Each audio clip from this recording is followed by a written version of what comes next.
Hey guys, this is a video for 3.5 Slope-Intercept Form. So today we're going to be learning about the equation that's called Slope-Intercept Form, or the Slope-Intercept equation.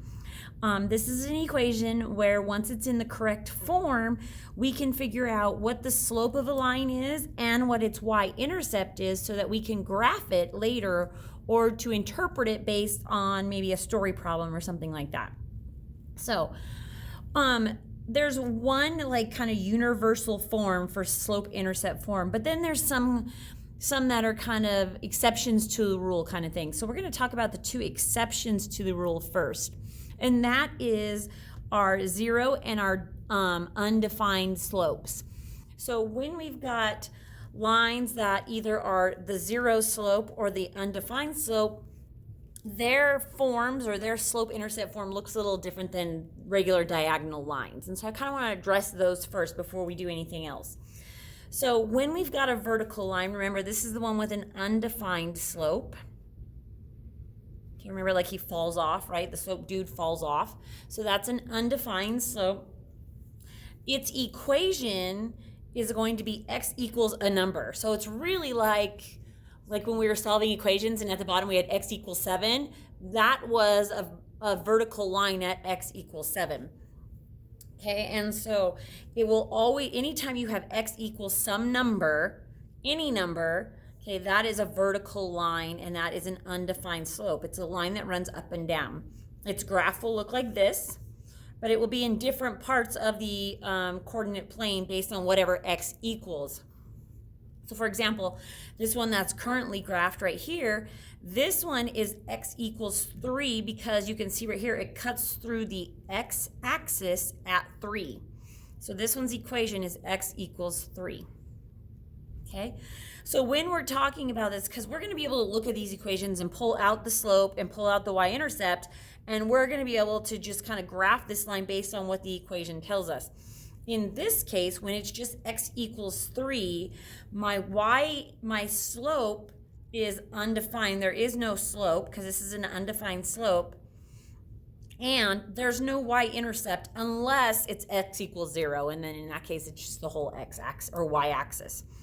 But you can see that this line never intersects the y-axis. Remember, this one's the y one. And if it's a vertical line, it will never intersect that y-axis unless it's x equals 0, which is the y-axis.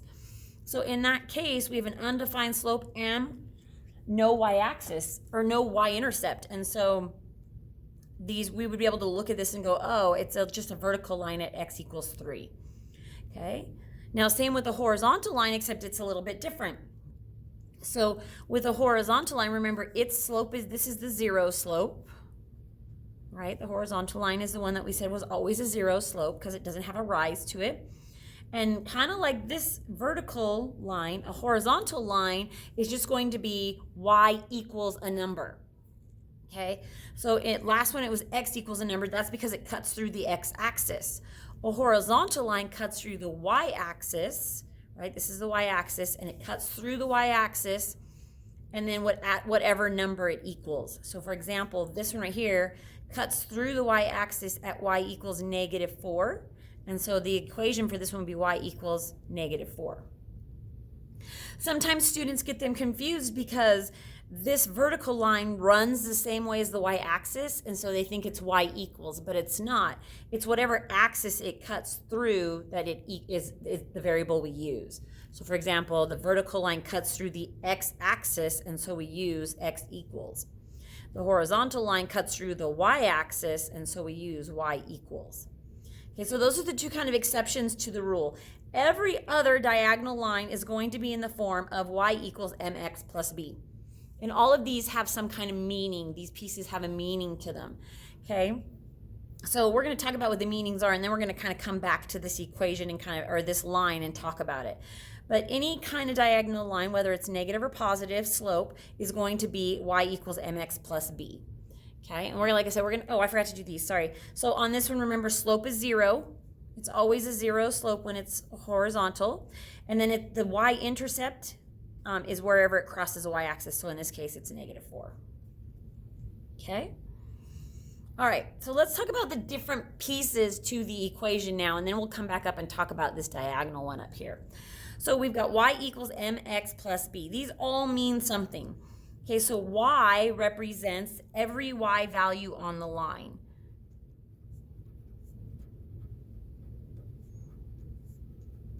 So for example, if I will talk about this one right here, I can see that it crosses this it's really hard to see too because I don't have it zoomed in, but it crosses right here at this corner, and that ordered pair is -1, 2. So -1, 2 is the ordered pair to this point right here. This y value right here is represented by the y right here. Okay, that's what it means by every y value on the line. So if I was to pick an ordered pair, all of the y values would be represented by this y. Okay. M represents slope. Remember how I told you m equals slope? Okay. It's also a ratio. Remember, slope is just the ratio, a fraction of rise over run. Okay, this is a slope. All these times we've been learning how to find slope, either from a graph or from using the slope formula. We're trying to figure out this point right here, this m. Okay, x represents every x value on the line.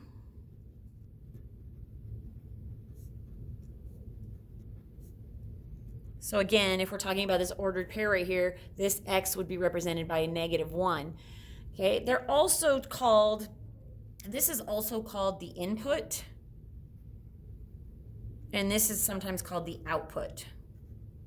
You'll use those words more in 9th grade, but for now, you may hear me say it every once in a while. So basically, what'll happen is if I was to put in -1 here, I would get out 2 based on what these other two numbers were in the equation, okay? And then B, just like with M representing slope, where'd they get the M from? B represents my y-intercept. And by what I mean by y-intercept, it's where the graphed line crosses the y-axis at.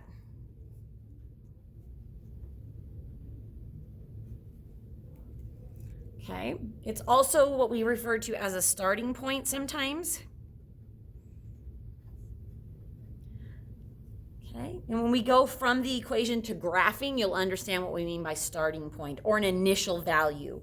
Okay, so if I come back up here and look at this, remember this is my y-axis. So the point where this graphed line crosses the y-axis at, gosh, that is so tiny. I wish I could zoom into it, is right here. And that value, if you can't see it very well, is 3. So my y-axis would be 3. My y-intercept would be 3. Sorry about that. Okay, and then I could find my slope, and so I could pick 2 points and find my slope. Gosh, good gracious, they're so tiny, it's hard to see, but from my notes that I've got, the slope is actually 3/2, so it must go up 3 and over 2, yeah, from there to there, see 3/2 right there. And so my slope is 3/2, or 3/2. So then we can take this information and plug it into this formula right here, or this equation, and we can come up with an equation for this line, which would be in slope-intercept form. So what we would do is we would just replace this m right here, and we would replace this b right here, and we'd have an equation. So and my y and my x always stay. I never change those, okay? I'm not going to change y and x. Y and x is, when I'm making an equation, I'm constantly going to keep these. So this equation for this line would be y equals, and then instead of m, I'm going to write 3/2 x, and then I'm going to add plus b plus 3, okay? We're going to go through those steps a little bit better here in a second, so don't worry if you didn't quite get that. So now that we know what this all means right here, let's talk about how to do it. How do we do this? Look at here. Note, x and y and x never change. They always stay y and x. We don't replace them with a number. They always stay y and x. Okay? Always, always, always. All right, so let's talk about these steps really quick. So the first thing we want to do is when we're given a graph and we're asked to write the equation in slope-intercept form. the first thing we want to do is find our y-intercept, which is represented by the b up here. Okay, b. It's also known, like I said, as the starting point or an initial value. Okay, so let's look at this. Remember, the y-axis is the one that runs up and down. This is my y-axis. I want to find where this graphed line crosses that y-axis, where they intersect each other, which would be right here. Okay. Then I want to find the slope, which we represented by m up here in the equation. Remember, this is slope, or we also call it rate of change, or unit rate. Okay, for the graphed line. So now we got to find slope how we learned it in 3.2. So if you're not sure how to do this, look at your 3.2 notes. Okay. Oh, I should write notes there so that later you don't think, why did she write 3.2 there? Write 3.2 notes. Okay. So there's one good point. Here's another good point. I draw my triangle. I came down 1 and went over 2. So my slope is going to be, let's write that here. My slope is going to be -1/2. My y-intercept, or my b, we figured out was 1, 2. Okay. Now what we're going to do is we're going to rewrite the equation with the information we found. So we're going to replace this b right here with 2. And we're going to replace this m with this -1/2 we just found. Like I said, y and x always stay the same. They never change. So we just bring the y down. We're going to replace m with a -1/2. And we're going to attach x to it. That's one thing I wanted you guys to realize is x is always the number attached to slope. Or the number attached to x is always slope. Sorry, I said that kind of backwards. Then we're going to replace b with the 2 we found. And this is plus, so plus 2. So this is the equation for that line right there. Okay? Hopefully, I know it probably feels a little confusing at first, but we're going to do lots of practice. And so hopefully by the time we're done doing practice, you will get this. Okay, so move on to the next page. The next page is lots of practice. Okay? So here we go. So we're going to do these ones together, and then we'll probably, then we're going to come down here and talk about doing the opposite. Okay, so let's do these together. So following our steps, step number 1, find the y-intercept. Where does my graphed line intersect with my y-axis? So I just kind of follow it until they meet together, and it's actually that point right there. Then I just count down the y since I'm going down. -1, -2, -3, -4, -5. Okay, then I find slope. Remember 3.2 notes if you're not sure how to do that, but look, we've already been given 2 points, so I'm just going to use these 2 points. So I have to go down and over, so I know it's going to be negative. 1, 2, 3, 4, 5. 1, 2. -5/2. Okay, and then we're going to replace it into the slope-intercept form, which is y equals mx plus b. Replacing m and b into the equation, leaving y and x. So y equals m is -5/2. Attach the x to it because it's slope. And then we would do plus b, but because this is, well, you could do plus a -5 if you like, but remember way back when we learned about negatives overpowering positives, this should actually be written as -5/2 x minus 5. Okay, that's the more correct way to do it. Okay, next one. First step, find where the line intersects y-axis. Here's my y-axis, here's my line, they intersect right there. That's the point -1, so -1. Now we need to find slope. So here's a good point here, and I'll just use where it crosses my y-axis. So I need to go up 2 and over 1, 2, 3, 4. Well, 2/4 will simplify to 1/2. So we're going to remember we still always need to simplify our slope. Okay. Now I'm just going to replace it into this equation, changing out m and b, leaving y and x. Y equals m 1/2. Attach x to it. And then instead of plus a -1, I'm just going to drop the plus sign and write -1.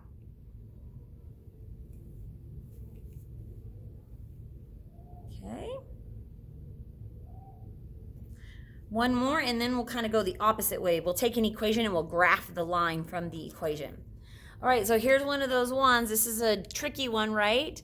This is an undefined slope because it goes up and down.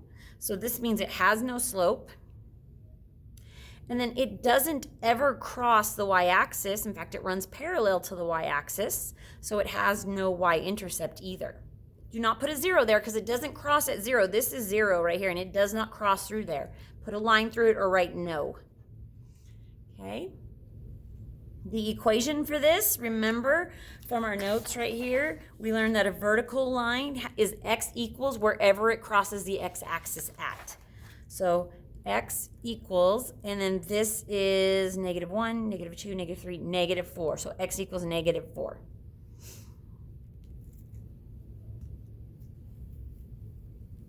All right, we are now going to learn how to go the other way.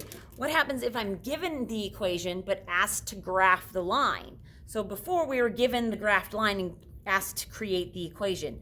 Now I'm going to do the opposite, just going the opposite direction. So it says, graphing a linear equation in slope-intercept form. So this is the equation we're going to graph onto this coordinate plane right here, following these directions, okay? Here we go. Okie dokie. Let's see here.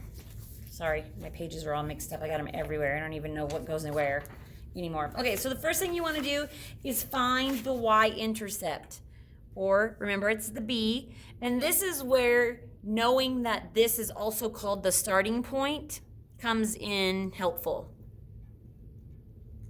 Okay, and we're going to plot it on the y-axis because it's the y-intercept. So that means it's where the line crosses the y-axis. So remember, the form of the equation is y equals mx plus b. So whatever number is attached to x is slope. That's not the one I'm looking for right now. I'm looking for the b, or the y-intercept, which is this number here on the end, because it doesn't have an x. Sometimes these numbers might be mixed up. You've got to pay attention. Make sure it's the one without the x. Okay, so this one right here is -1. So my y-intercept, or my b, is -1. So I'm going to plot the point at -1 on the y-axis, which is right here. Then I'm going to find slope, or m. Remember, it's the number attached to x. If it is a negative slope, put it with the numerator or the denominator. From the starting point, use the slope to move up or down, and then left or right. Okay, so what we want to do is talk about, first of all, if we look here, the number attached to x is -1/2. Remember, notice how I'm taking those signs with us. So slope for this one is -1/2. And then it says put the negative with the numerator or the denominator. I always put my negative with my numerator. I never put it down with my denominator, but sometimes you might have to. And I'll talk about that here in a second. So there's some things we need to talk about where, depending on where the negative is at in your fraction. So if we've got both these numbers, the numerator and the denominator are both positive, that means I'm going to move up whatever it tells me on the top, and then to the right, whatever number is on the bottom. So if these were both positive, I would go up 1, right 2, but they're not, so don't do that yet. Now, if they were both negative, remember, these are kind of equal to each other. We talked about that last time when we did slope formula. If they're both negative, then instead of going up, I'm going to go down, whatever that number is on the top.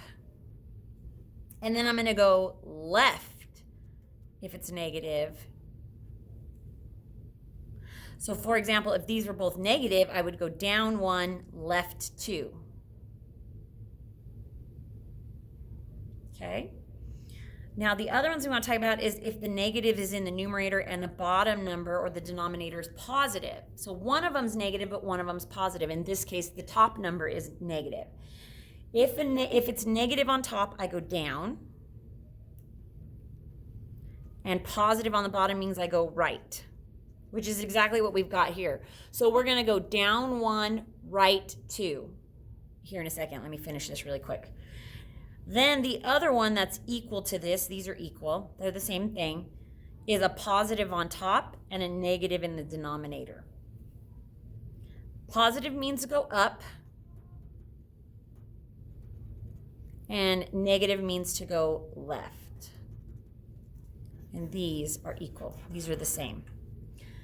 The reason why I'm kind of bringing these, clumping them together is because if I can't do this, I can switch to this. And if I can't do this, I can switch to this. Okay, so the reason why this is called the starting point is because this is where we start, and then we follow the directions that we've been told to do. So we have negative on top, positive on bottom. So we're doing this one right here. So from the starting point, I'm going to go down 1 because it's negative, and then right 2, 1, 2, and put a point. I'm going to do it again. Down 1, right 2, and put a point. Now notice how I can't go down 1 and right 2 anymore because there's no more coordinate plane. So I could switch the negative down here in the bottom, and then from my starting point, I could go up 1, left 2, up 1, left 2.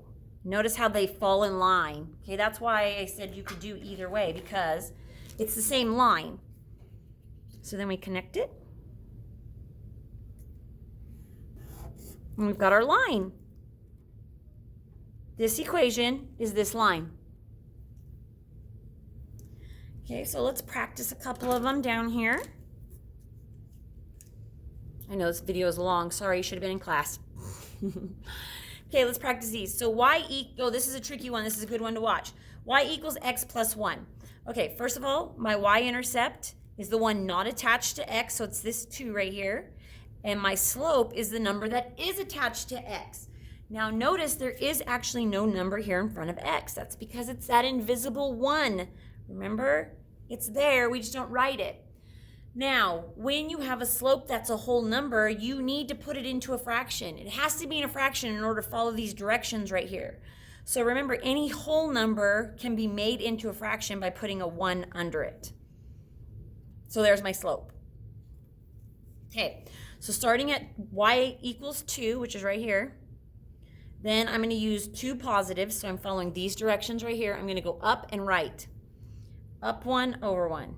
Up 1, right 1. Up 1, right 1. Up 1, right 1. And you don't have to do, you really only need to do 3 points. You don't have to do a bunch of them, because 3 should be plenty to connect the ruler and draw the line straight through. And you should always draw your line all the way through the coordinate plane.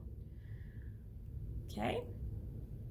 All right, y-intercept is 1. It's the one not attached to x. Slope, the one attached to x, negative 2/3. I'm going to put my negative with my 2. You can put it with your 3 if you prefer. Or you can do both, doesn't matter. Starting at y equals 1, which is right here, I'm going to go down 2, right 3. Down 2, right 3. Down 2, right 3. And again, I only need 2 points, 3 total points, 2 more after the y-intercept. But if you wanted to, you could change where the negative is, and you could go up 2 and back 3. Up 2, back 3.